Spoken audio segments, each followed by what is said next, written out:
Sumba adalah pulau terindah di dunia. Namun apakah Anda tahu bahwa Sumba adalah salah satu pulau di Indonesia yang membentuk kerajaan? Selain mempunyai sejumlah tempat wisata yang eksotik, Pulau Sumba juga ternyata punya cerita sejarah mengenai kerajaan-kerajaan pada masa lampau. Seperti apa cerita sejarah tersebut? Saksikan video dan jangan lupa like dan subscribe. Masyarakat Sumba pada umumnya tidak ada yang namanya kerajaan dalam sistem pemerintahan tradisional mereka. Yang ada hanya kampung-kampung yang dipimpin oleh seorang kepala kampung masing-masing. Aturan adat yang berlaku pun berdasarkan peraturan adat yang berlaku di setiap kampung. Namun pada saat penjajahan Belanda untuk mempermudah kontrol, Belanda mulai membangun hubungan dengan para kepala-kepala kampung.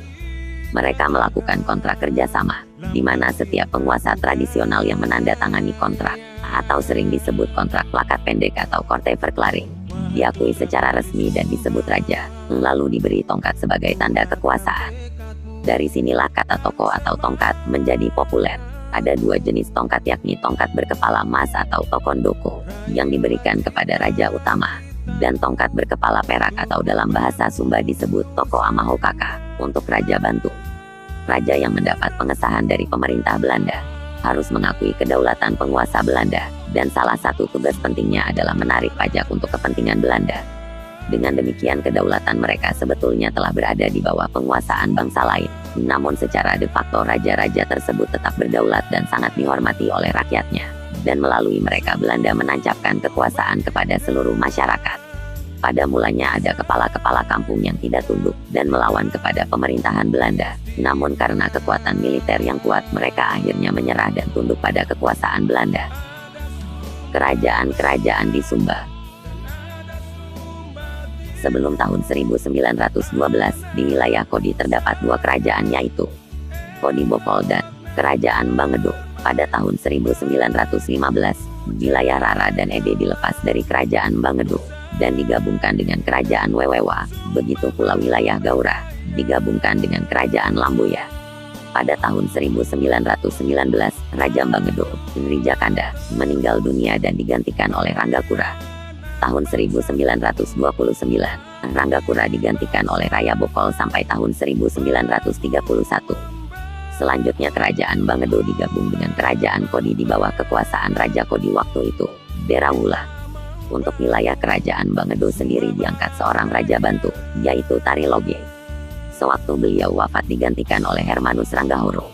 Raja Bantu ini kemudian diangkat menjadi Raja Kodi, menggantikan Derawula yang meninggal dunia pada tahun 1945. Hermanus Ranggahoro menjabat sebagai Raja Kodi sampai terjadinya perubahan sistem pemerintahan.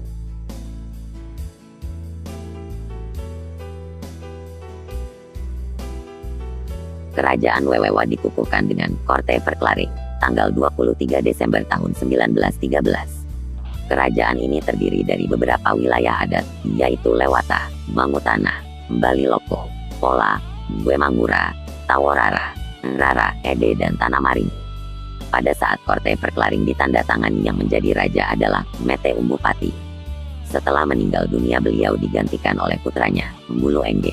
Tahun 1934 Mbulu Engge dibuang ke Sumbawa Besar karena terlibat perkara hukum. Sejak itu Kerajaan Wewewa dibagi menjadi 3 wilayah kesatuan, yang semuanya berada di bawah sebuah komisi pemerintahan, yaitu wilayah Lewata Mangutana, yang diperintah oleh Raja Wadambombo, wilayah Wemangura dengan Raja Bantu Gideon Bulu, serta wilayah Pola atau Pala, dengan Raja Bantu Jakub Inangle. Komisi ini berada di bawah pengawasan Raja Lulik Koki Umbudaka.